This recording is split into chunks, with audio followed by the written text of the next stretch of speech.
Hello, and welcome to the channel. I'm Sarah. My channel is Lunar Goddess Tarot.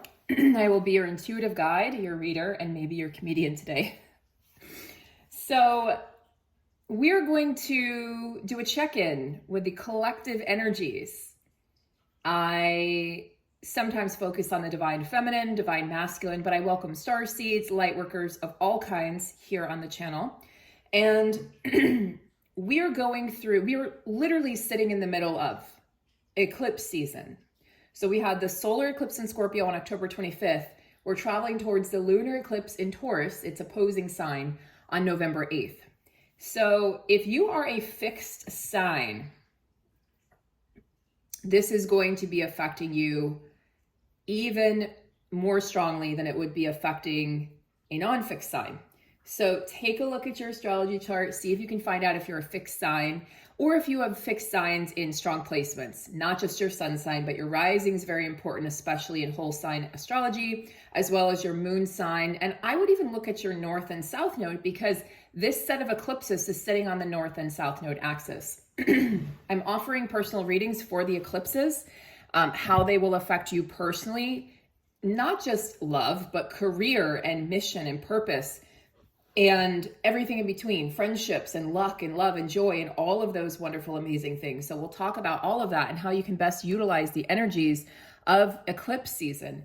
Now, we are about to head into a Mars retrograde.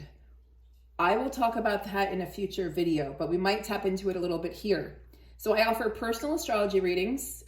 We work with the cards and we also work with your chart. So it's a little bit of both. I also offer twin flame or soulmate readings.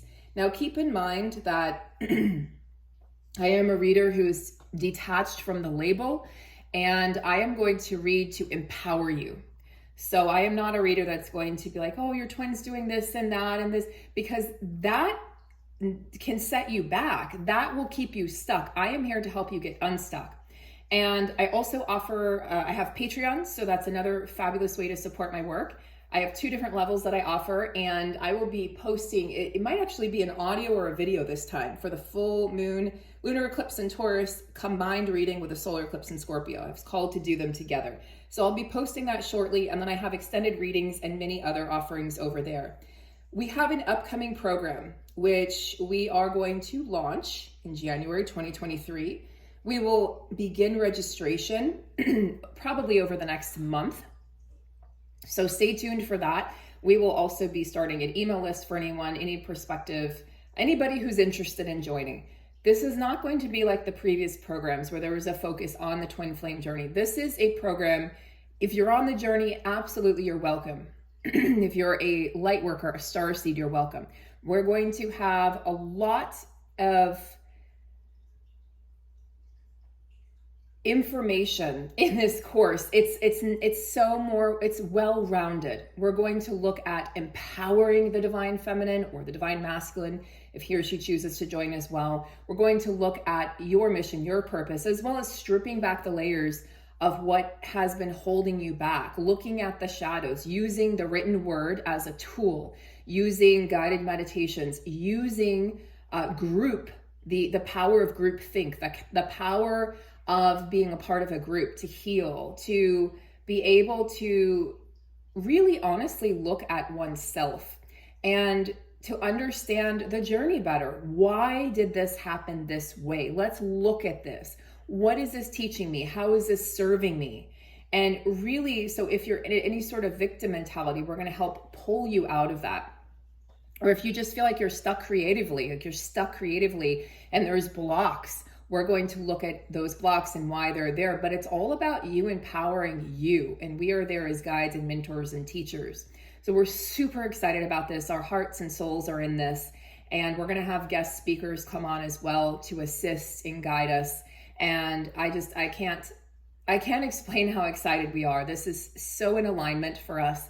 We're even choosing the launch date auspiciously based on the astrology of 2023. So this is a well-planned, well-thought-out program, and there's so much more to come, but stay tuned for that. And if you'd like to be on the mailing list, you can just shoot me an email. Hey, I'd love to be on that mailing list to get more information about the program if you feel like that's aligned for you. All right, guys. So that being said, we are going to begin.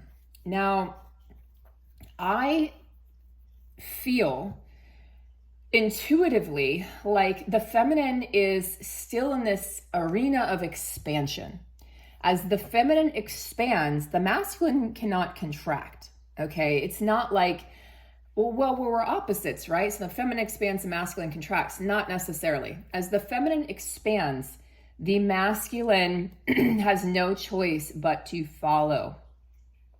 Sort of like he's following a trail. You know how if you go on a hike and sometimes you're kind of off the beaten path in the woods, and so you'll see a colored trail. You'll see they'll have the trees will be marked with chalk or with ribbons. That is what this is right now for the masculine. He's following the trail that the feminine has left. However, you know, you can look at this as he's behind. You can look at this as he's catching up. It doesn't really matter. It's just words. It's just more labels. But the reality is that the feminine is way more interested right now in her growth and her journey and her soul's purpose and mission, separate from this physical other her or him, this physical counterpart. More feminines than ever before have really detached from the label, and many of you are even detached or are attempting to detach from the journey itself. And honestly, there's no wrong way to go about this, okay? There's no wrong way to find yourself on this journey. You're always exactly where you need to be. In fact, this was a message I was given a birthday gift last night from a dear friend. And this was a message that she chose. She blindly chose it. She chose it out of a bag at a crystal shop, but this is what came out for me. And I thought that is so perfect for me right now, because as you approach your solar cycle, your solar new year, which is your birthday, everything is brand new. Everything is fresh. You're closing out cycles. Karma is ending. You're revamping. You're renewing yourself, revitalizing. And especially, there's something about 43. It's sort of an oddball age and number, but it's leading up to that magical, auspicious age for women at 45. And I think for men, it's a different number. I actually think for men, it's 50. But for women, something really powerful happens at 45. So you start to prepare around 43. You're really starting to step into that goddess energy. And really your true power, your self-worth, all of those arenas that you've been working on healing are healed. So the reminder that for the divine feminine, that you're right where you need to be. So I know somebody else needed to hear this today. So you're exactly where you're supposed to be. You don't need to change anything. You don't need to fight it, your circumstances. Accept those current circumstances and watch them change. Literally watch the obstacles melt away and watch your present circumstances and experience shift. So it's not about control, divine feminine, it's about surrender. And then the surrender creates the shift. And for the divine masculine is, some of them are still fighting the exit from the matrix, okay? This is years of mental slavery, mental enslavement that dates back to Lemuria and Atlantis. And that was like the first separation of the feminine and masculine energy. We are still fighting to come back together as one, as wholeness. Now, it is my belief that the more of us that come together, which is why I feel like these group programs are so important, the more of us that come together, that support one another, that honor each other's journeys, creating a safe space where you can share and talk and free of judgment. You pull the masculines out of the darkness. We pull them out. We pull our own masculine energy, internal masculine energy, out of the darkness. The masculines have sat there for a very long time. This is why it seems like your counterpart is narcissistic. This is why it can seem like the masculine is a liar, a jerk, a cheater, all of these things. Or why they can tell you they love you and then go and marry someone else. It's like, what the fuck? So there's more to the story. There's more to their reasons, the reasoning behind what they're doing. They're not actually in charge of these choices that they're making. They're being driven by their wounds. They're being driven by the darkness. They're being driven by the shadow energy. And the feminine is the light. Even though the feminine represents the moon historically and the masculine represents the sun, solar power, lunar power, the feminine is luminous in her own right? The moon shines.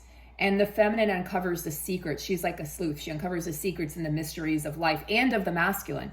And when he feels like he's being uncovered and his secrets are being revealed, he'll retreat back to where it's safe. And that's with a karmic partner who is not going to ask much of him, who is not going to demand that he look inside of himself, okay? She or he is not going to demand that. It's going to be honestly, boring. The masculines are bored, I will tell you this. If they are in any kind of a karmic situation, job, romance, whatever, they're bored out of their minds because they're not being challenged, because they have grown. They have grown, whether they're recognizing it or not, they have grown. So they're not being challenged where they're at. And feminine, you can relate to this. You've been there.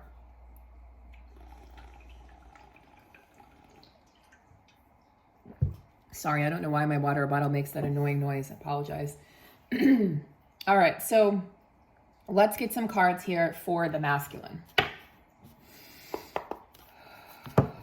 Calling in the warriors of the light, calling in my guides, the collective guides here. For anyone on this wild, crazy, twisting journey, we call the twin flame journey,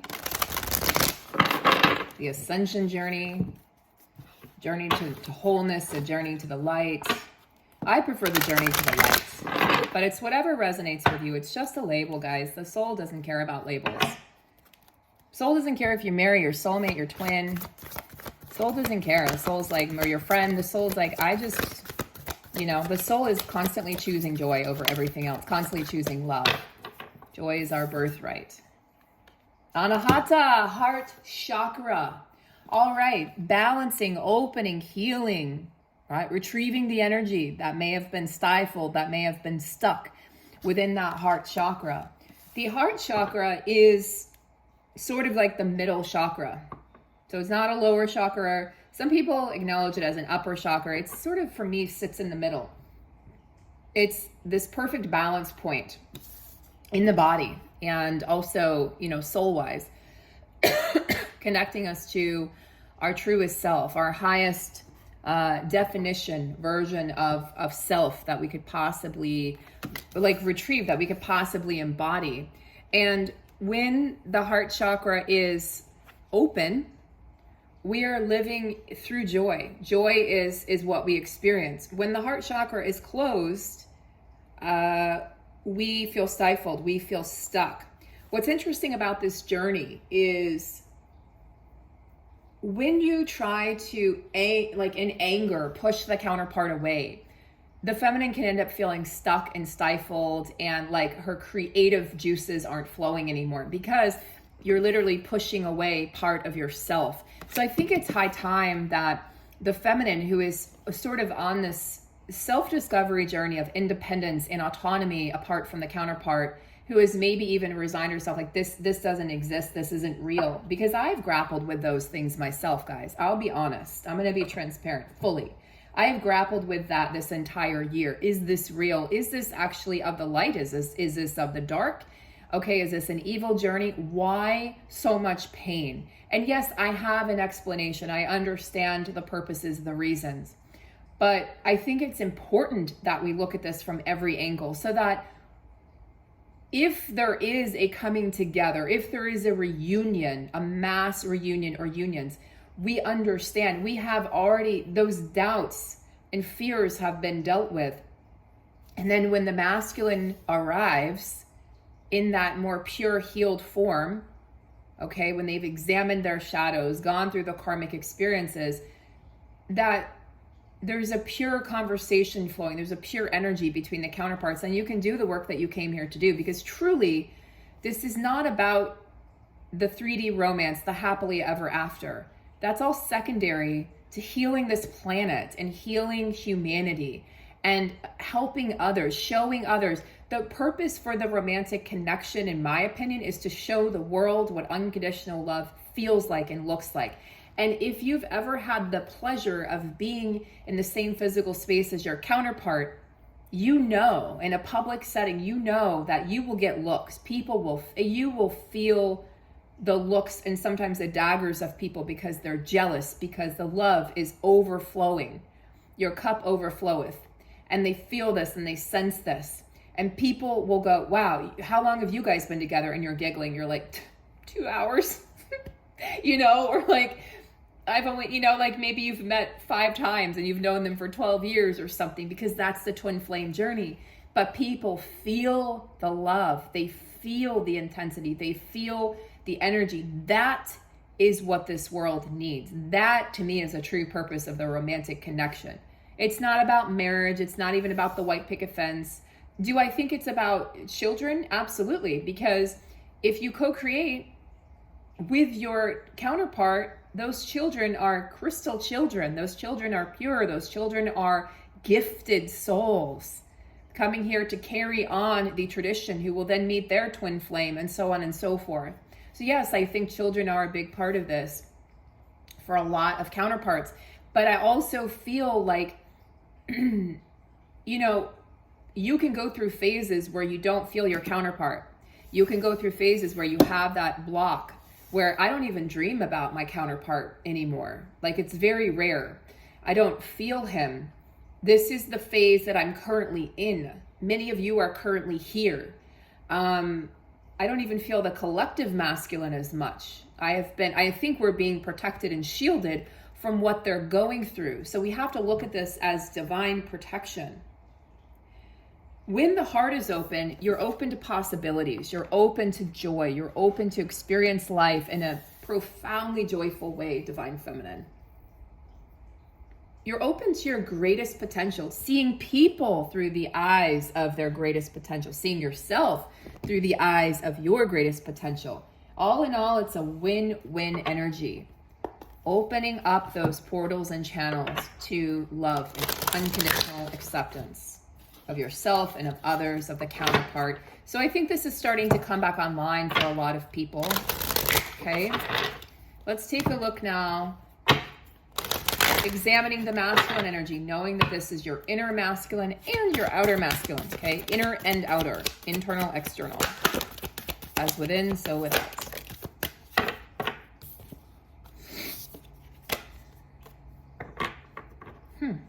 Got some Ayurvedic medicine here. So some of you might be familiar with Ayurvedic medicine. It's an ancient tradition or ancient lineage, if you will. And there are different ways to look at the body, or different ways to look at health. There's different, what they call doshas. The Pitta dosha is the fiery dosha. I would connect this to Aries. I would connect this to Leo, Sagittarius, the fire signs, as well as Scorpio, the fiery water sign. Because Scorpio is ruled by Mars, which also rules Aries. As you've heard me say probably a million times, there is a deep connection there between Aries and Scorpio. We are a lot alike, more than we're different. And this is a very powerful dosha. It's feisty. And we're in Scorpio season, and we just had a Scorpio eclipse. So yeah, you might be feeling feisty, divine masculine, feisty, powerful, strong-willed. You can't break my will. I will not change my mind. Now,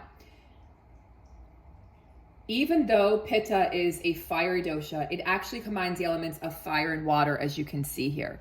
So the fire signs and water signs, to me, just like earth and air, to me, are more powerful together than they are separate. Why? Think of it. Think of the element. Fire, what does fire do? Fire can transmute. Fire can create and can also destroy. So can water. Think of hurricanes, tornadoes, tsunamis, right? Well, hurricane would be air, tornado. So, sorry, tsunamis, or just thunderstorms, or the power of the ocean, the power of rain, the power of water, right? Flooding can destroy a city, as we saw with Hurricane Ian. as we've seen with previous hurricanes. It's not so much, it's the rain, it's the water, not so much the wind, although the wind can do damage. It's usually the flooding that does more damage.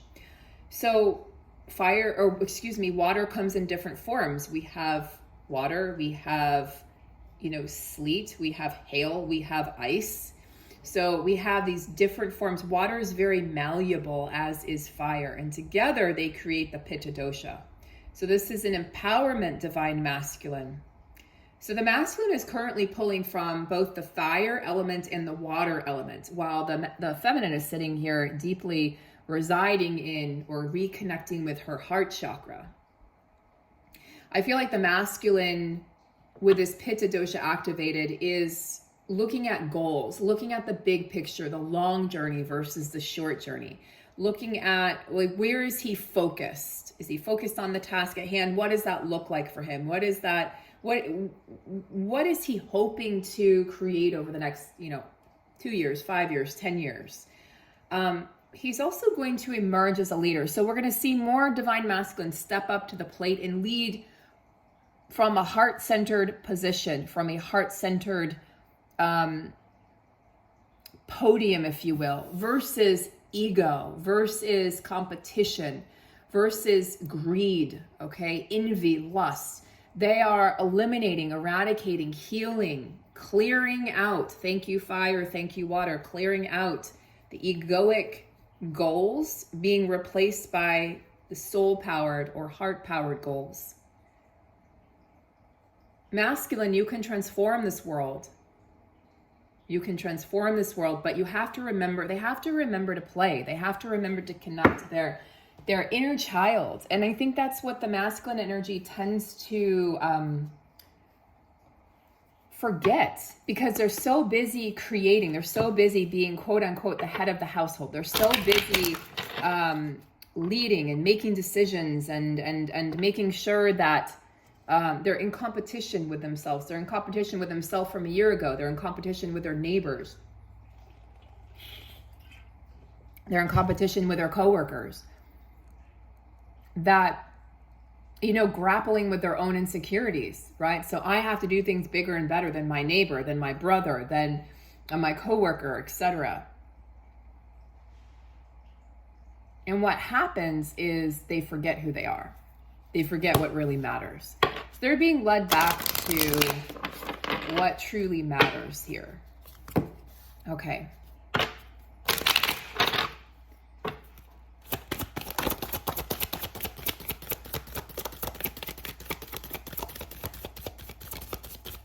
I think they're pretty confused at this point in time, to be honest.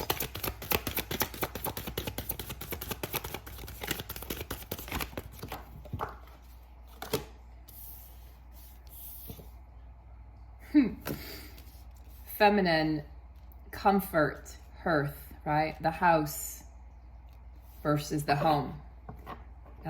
Comforts of family. We're going into the holiday season here. The comfort of family, the comfort of being surrounded by people who understand you, who get you, who support you. Even if they don't understand what you're going through, they support you. They try to understand. They're there for you. They listen.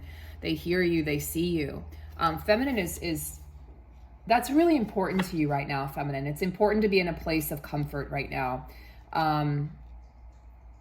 This could feel challenging as Mars goes retro. Mars is the fiery sign ruling Aries and Scorpio. We're in Scorpio season, so we'll have this interesting energy where Mars will go direct. I believe it's March.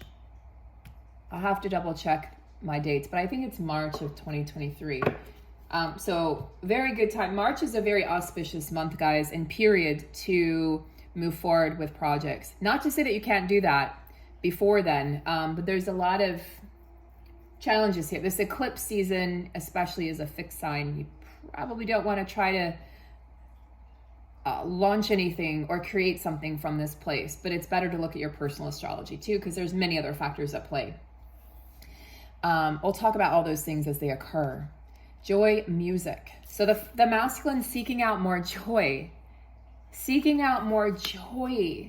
Right. And that's what Pitta says. Pitta says, like, hard work, take action, be a leader, but play. And that's Anahata. Like, don't forget how to be a child. Don't forget how to love. Don't forget how to play. Don't forget that there's more to this life than work. There's more to this life than challenges and obstacles and paying bills and showing up for the 9 to 5. There's more to life than putting on a suit and tie and having the money in the bank. The masculine leads a lonely existence because he's living an inauthentic life or lifestyle. The drinking catches up to them. Many of them are heavy drinkers because they're trying to deny their childhood traumas. They're trying to deny that they're miserable with their current existence, their job, their marriage, their belief system, that none of these things are actually aligned with who they are. So they have to drown it out. What better way to drown it out than with alcohol? Some of them gamble. There's definitely gambling masculines, but many of them use alcohol as a crutch. So they have to re-examine their lives to discover different sources of joy, because alcohol does not bring us joy. And alcohol brings you a hangover, especially when you drink in excess. Alcohol is a depressant. The masculines have been dealing with a lot of health issues over the past 2 years. And a lot of health scares, to be honest. So they're re-examining their diet, re-examining their relationship to alcohol, re-examining, why do I drink? Why do I turn to this substance? So if you have a masculine, for instance, that drinks feminine, you might have a food addiction, or you might have an emotional addiction to eating or to food. Like, this is one way that this mirror can play out. I see that with a lot of feminines. And so as the masculine seeks more joy, and the feminine is over here creating more comfort in her life,